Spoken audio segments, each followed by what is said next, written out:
And buried in the noise, in the parts of the file that are supposed to be invisible, there was text. Readable text. Tiberivs clavdiv Caesar says Lasciate ogni speranza voi trait. That's Dante. That's a quote from the Inferno. Abandon all hope, ye who enter here. Whoever built this puzzle wanted you to know exactly what you were walking into. And people walked in anyway. Within minutes, users had found a link embedded in the image metadata. The link led to another image. And that image had something hidden inside it too. It was a new cipher, a new layer, a new door. And behind that door was another door. This is what psychologists call a variable reward schedule. It's the same mechanism that makes slot machines addictive. Before we dive into today's investigation, I want to be clear. The stories and theories shared on this channel are part of an alternative history exploration. We're digging into the unexplained, the unsettling, and the what-ifs of our world. Think of this as a journey into the dark side of history, part research, part legend. Watch with an open mind, but remember, this is for narrative and entertainment purposes only. You know what 3 a.m. on the internet feels like? It feels like you're the only person alive. The whole world is asleep. Your screen is the only light in the room. And you're scrolling through the bottom of the internet, through places most people don't even know exist, looking for nothing in particular. That's where this story starts. January 4th, 2012. A Wednesday. A completely ordinary Wednesday, except for one thing. Somebody posted an image on 4chan's board that would break the internet and never put it back together. I'm not using that phrase loosely. It literally changed people's lives. Consumed them. Some of them never came back. The image was simple. Black and white. No explanation. Just a message that said, "We are looking for highly intelligent individuals. To find them, we have devised a test." That was it. That was the whole thing. 11 words. And they started a mystery that's still unsolved today. Now, here's the thing you have to understand about 4chan's board in 2012. It was the Wild West. It was chaos. People posted garbage constantly. Fake leaks, bad photoshops, obvious trolls. The community had developed a sixth sense for what was real and what wasn't. And something about this image felt real. Really, really real. The first person to notice was probably running on caffeine and stubbornness. They opened the image file not in a photo viewer but in a text editor. Raw. Just the data. And buried in the noise, in the parts of the file that are supposed to be invisible, there was text. Readable text. Tiberivs clavdiv Caesar says Lasciate ogni speranza voi trait. That's Dante. That's a quote from the Inferno. Abandon all hope, ye who enter here. Whoever built this puzzle wanted you to know exactly what you were walking into. And people walked in anyway. Within minutes, users had found a link embedded in the image metadata. The link led to another image. And that image had something hidden inside it too. It was a new cipher, a new layer, a new door. And behind that door was another door. This is what psychologists call a variable reward schedule. It's the same mechanism that makes slot machines addictive. You pull the lever, sometimes you win, sometimes you don't, but you can never predict when, so you never stop pulling. Cicada understood this at a structural level.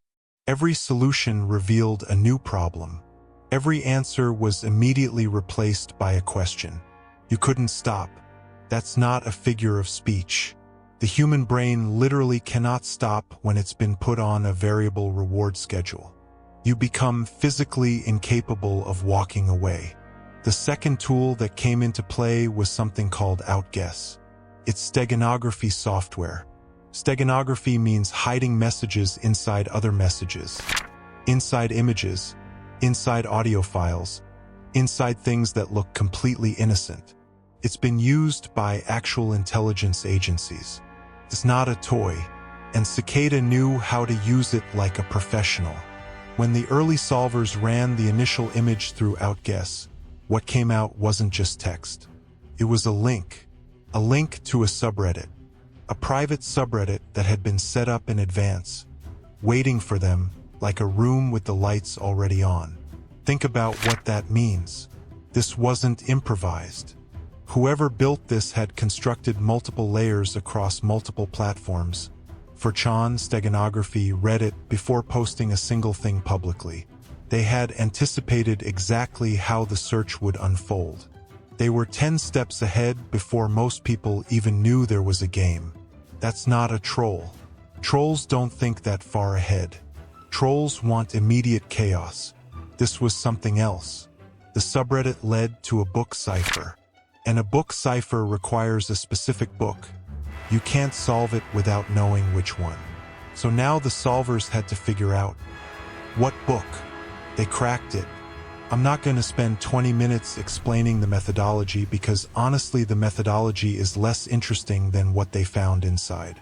A phone number. A real working phone number. Imagine you've been solving a digital puzzle for hours. Runes, ciphers, steganography, subreddits. And then the answer is a phone number. You're staring at your screen at 4 a.m., your eyes are burning, you've got 17 tabs open, and the next step is to pick up your actual physical phone and call a stranger. Some people hesitated. Some people made the call. The line connected, and a recorded voice spoke. It said, "Very good. You have done well. There are 3 prime numbers associated with the original final location. The first is 2. Look carefully at the image. Good luck. 3301. And then it hung up. I want you to sit with that for a second. You've been solving puzzles alone in the dark for hours. And then a recorded human voice tells you that you've done well, but only the best will continue. Psychologists have a term for what that triggers. Conditional positive regard. It's the feeling of being validated only if you perform well enough. Parents do it unintentionally. Abusive relationships weaponize it. And apparently, whoever built Cicada 3301 understood it at a molecular level, because that message is a perfect delivery mechanism for it. You've done well, but only the best will continue. You want to be the best. You've always wanted to be the best. And now there's an actual test, with actual standards, and you don't know if you're good enough, so you go back to the puzzle. This is where it went global. Within 24 hours, the image had spread across Reddit, Twitter, forums in 3 languages. International news sites were picking it up. Tech blogs were publishing explainers. And suddenly the puzzle that had started as a single black and white image on the worst corner of the internet was a worldwide phenomenon. This is what researchers call mimetic propagation, an idea that spreads like a biological virus, replicating itself across hosts, mutating slightly each time, but keeping its essential structure intact. Cicada went viral not because it was promoted, but because it was irresistible. Because the human brain cannot encounter an unsolved puzzle and simply walk away. We are biologically wired to close open loops. We evolved that way, a predator that could pattern match and close loops faster than its competitors survived. An early human that left a mystery unsolved might leave a threat unsolved. So we feel physical discomfort when something is unresolved. Cicada understood this and weaponized it. Then came the day everything changed. The physical world. People started finding posters. Real, printed on actual paper posters, appearing in cities around the world. Not one city, not 2 cities. Simultaneously on the same day in Warsaw, in Paris, in Seoul, in Sydney, in New Orleans, in Honolulu. The posters had QR codes. The QR codes led back to the puzzle, and each poster was located within approximately 1 hour of an international airport. I need you to think about the logistics of that for a second. To place posters simultaneously across multiple continents, you need either an international organization with members in each of those locations, or you need resources to hire local operatives without any of them knowing who they're working for. Either way, we are no longer talking about a bored teenager in his bedroom. This required planning. This required money. This required coordination. And nobody was ever identified. Not a single person who put up a single poster was ever traced back to a source. Think about how hard that is to do in a world of CCTV cameras and digital payment records. Either these people were extremely good at operational security, the kind of operational security that intelligence agencies teach, or they had help from people who were. The theory that started circulating was one that nobody wanted to say out loud. What if this was a recruitment test? What if the CIA or the NSA or MI6 or some other three-letter acronym had built this puzzle specifically to identify people with exceptional analytical skills who operated outside normal institutional structures? People who were too unconventional, too anti-authoritarian, too brilliant to go through normal channels? It sounds paranoid. I know it sounds paranoid, but consider, intelligence agencies have absolutely recruited through unconventional means before. They have placed puzzles in newspapers. They have run front organizations. The idea that they might run an internet puzzle is not more far-fetched than things they've actually admitted to doing. And then the people who solved it disappeared. Not disappeared in a sinister way. Disappeared from the forums. Disappeared from the subreddits. Stopped posting. Stopped responding to messages. Just gone. The rumor spread that they had received private emails. That they had been given a final test, a final layer, something that the public never saw. And those who passed, those elite few, had moved on to something else. Something that nobody on the outside would ever see. Imagine being one of the people left behind. You have spent weeks on this. You have lost sleep. You have neglected relationships. You have run your brain until it felt like a wet rag. And then the door closes, and you're standing outside in the cold, and inside the chosen ones are moving through rooms you'll never see. FOMO, fear of missing out, is a documented psychological phenomenon with measurable neurological signatures. It activates the same neural pathways as physical pain. Being excluded from a group your brain has decided is important causes genuine suffering. Cicada created that suffering deliberately. The public puzzle was never meant to select everyone. It was designed to frustrate most people. The frustration was the product. A year passed. January 5th, 2013. Exactly 1 year and 1 day after the first post, a new image appeared. Same style, same format, same voice in the void. But this one had something new. A PGP cryptographic signature. PGP stands for Pretty Good Privacy. It's an encryption standard. A PGP signature means that a message was created by someone with access to a specific private key. You cannot forge a PGP signature without access to that key. So when the 2013 image had the same PGP signature as the 2012 messages, it was proof. Mathematical, verifiable, cryptographic proof. This was the same entity, the same creator. Cicada had returned. And this time they brought a book. Liber Primus. The first book. 58 pages of runes. Not regular runes. Not anything you could look up in a standard reference guide. A custom runic alphabet, applied to what appeared to be an original text, written in an ancient Germanic language that had been deliberately modified. Most of it has never been decoded. Let me say that again because it's 2025 and it's still true. The majority of Liber Primus, a book that has been stared at by thousands of some of the most analytically gifted people on the internet for over a decade, is still unread, still locked, still sitting there waiting. There are people alive today who have spent more time on Liber Primus than they have on any relationship, any career, any project in their lives. The psychology of the sacred text is ancient. Humans have always believed that there exist texts that contain ultimate truth.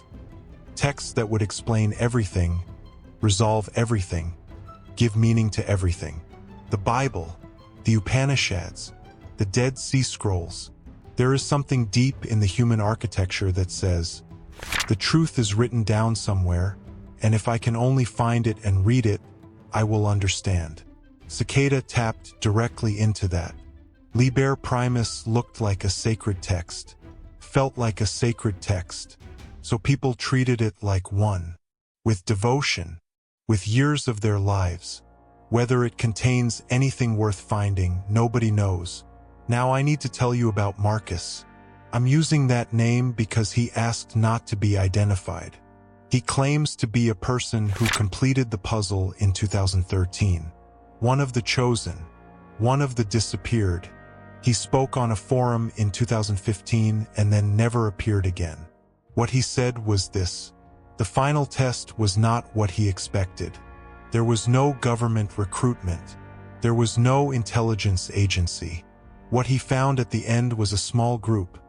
He estimated fewer than 20 people worldwide who believed they were building what he called a dark net utopia, a network of communication systems and cryptographic infrastructure that would be immune to government surveillance, a parallel internet run by people who had proven they were smart enough to be trusted with it. Noble in a way, genuinely idealistic, but he described the leadership as having, and this is his phrase, a god complex the size of a planet. They had decided, this small group, that they were the appropriate people to build the infrastructure of the future. They alone, not through democratic process, not through academic consensus, not through any mechanism of collective agreement. They had run a puzzle. The people who solved it were worthy. Everyone else was not. That is not an ideology. That is a personality disorder given organizational form. Marcus left. He said he left because he realized the group wasn't building anything real. They were maintaining the puzzle. The puzzle was the point. The puzzle kept them feeling superior. The puzzle justified everything. When he posted this, the response from certain corners of the internet was vicious. People called him a liar, a fraud, an attention seeker. Some said he had failed the puzzle and invented this story to save face. Maybe. I don't know. I have no way to verify his account. But I believe him, not because I have proof, because everything he described is consistent with what we know about groups that form around a shared sense of intellectual superiority. They always end up maintaining the myth rather than pursuing the goal. The myth is more valuable than the reality. The myth keeps the doors closed. Here's something nobody likes to talk about. The posters could have been placed by random people who had no idea who hired them. You can hire people on TaskRabbit. You can put an ad on Craigslist. You can pay someone $20 to tape something to a wall near an airport and never tell them why. And if the person who hired them used a VPN and a burner email and paid in cryptocurrency, which in 2012 was a very new but very real option, there is no trail. None. The global network of Cicada could be one person at a laptop, hiring strangers through anonymous channels, creating the impression of an international organization through nothing but deliberate misdirection. This is what illusionists call expanding the frame. You make the audience look at a big stage so they don't notice the small hand. If Cicada was one person or 3 people or a dozen people in a single city, the entire mythology of the Shadow International Organization collapses. And all that remains is a very good puzzle built by someone who understood human psychology. That's more frightening to me than the government recruitment theory. At least a government has accountability, however theoretical. A bored genius with a god complex has none. Let me tell you about a man I'll call David. He's not famous. There's no Wikipedia page for him. He was a software engineer in his early 30s when he found Cicada in 2013. He had a good job, a girlfriend he'd been with for 4 years, an apartment he was proud of. He started solving the puzzle on a Tuesday evening, casually, because someone in a tech forum mentioned it. By the following Tuesday, he had taken 4 days off work without explanation. His girlfriend found pages of runic translations spread across every flat surface in their apartment. He was sleeping 4 hours a night. He had set up 3 separate monitors dedicated entirely to different aspects of the puzzle. She asked him to stop. He said he was close. He was always close. He wasn't close. Nobody is ever close with Liber Primus. That's not how it works. By the end of that year, she had moved out. By 2015, he had lost his job. Not fired, but quietly managed out because his focus had evaporated. He was still solving, still posting in the forums, still absolutely convinced that the answer was one more step away. I have seen his posts. The progression is visible. In 2013, his posts are analytical, measured, excited. By 2015, they're fragmented, obsessive, occasionally incoherent. By 2018, he's posting about how Cicada's runes match patterns in the stock market. By 2020, he's not posting at all. Nobody on the forum knows what happened to him. This is the psychological cost that nobody puts in the YouTube thumbnails. Puzzle obsession is a documented clinical phenomenon. It activates the same neurological systems as addiction. The withdrawal is real. And Cicada, whether intentionally or not, was engineered to be as addictive as anything ever designed. April 2017. A final message appeared. It came with a verified PGP signature. It was real. It was Cicada.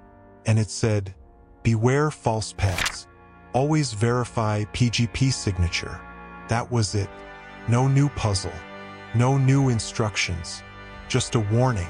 By 2017, Cicada's identity had been so thoroughly exploited by imitators that dozens of fake puzzles were floating around the internet, all claiming to be the real thing. Some of them were sophisticated enough to fool people. Some of them had likely caused more Davids, more people pouring their lives into something that was nothing at all. The 2017 message was Cicada trying to reclaim its own name, trying to draw a line between the real thing and the flood of imitations. But here's what's interesting about that. If you have to tell people you're real, some of your power is already gone. The god who has to prove they're a god is already losing. After 2017, silence. No new puzzle. No new image. No verified messages.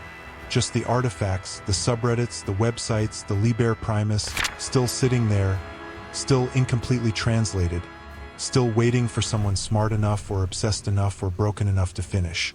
The silence has its own mythology now. People say Cicada is watching, that the puzzle is still running in a layer nobody has reached yet, that the chosen ones, the real ones from 2012 and 2013, are still out there working on something enormous, and the silence is just them going underground. Maybe. Or maybe the last member of a small group of cryptography hobbyists lost interest and got a different hobby.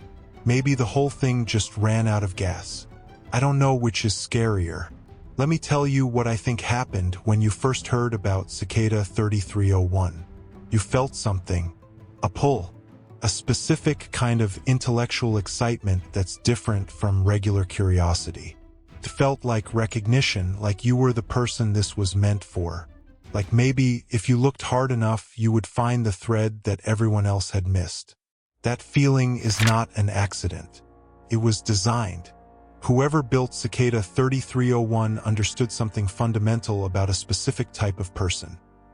Someone intelligent enough to feel chronically underestimated, creative enough to see patterns others miss, and lonely enough to need proof that they are exceptional.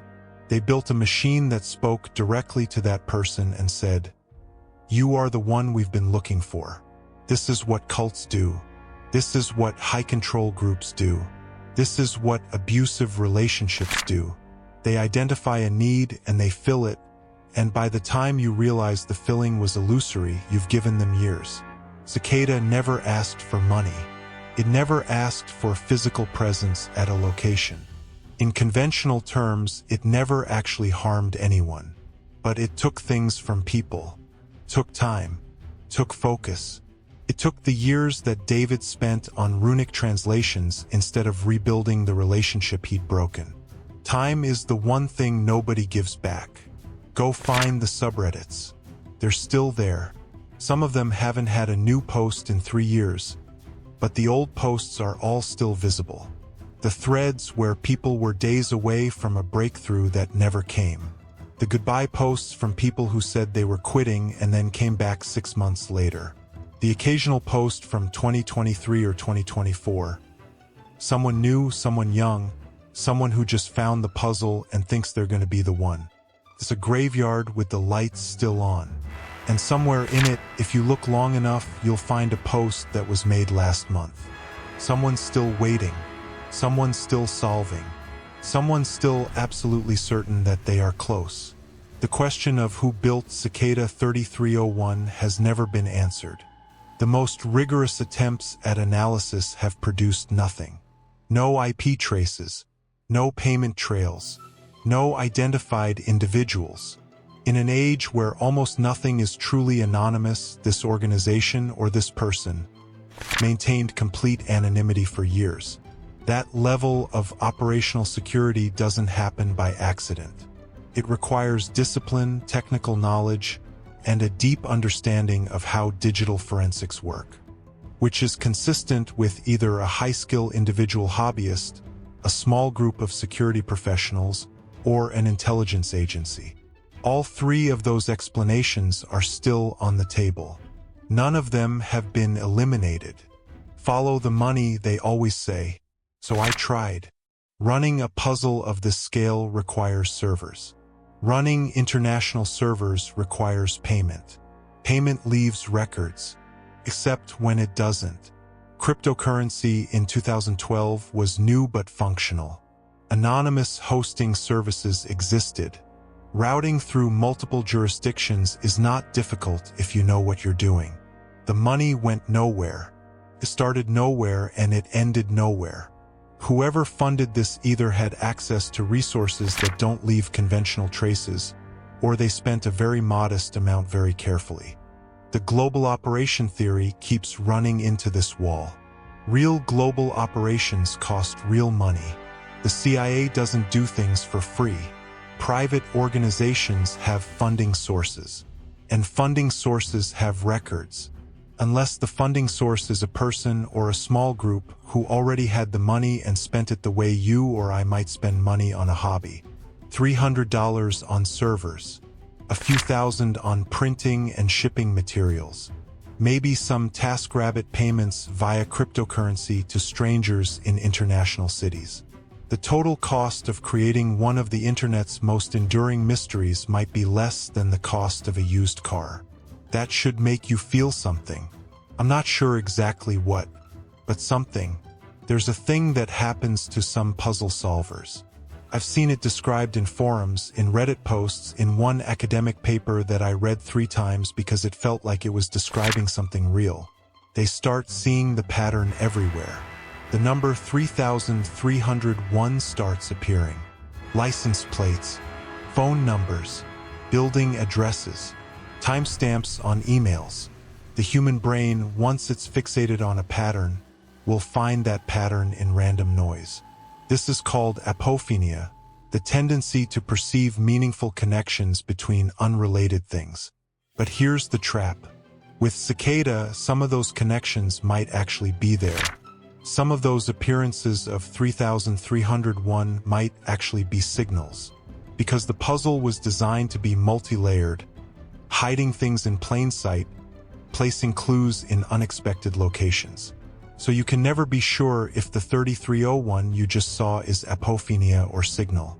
And that uncertainty is itself part of the design. The puzzle never ends because you can never rule anything out.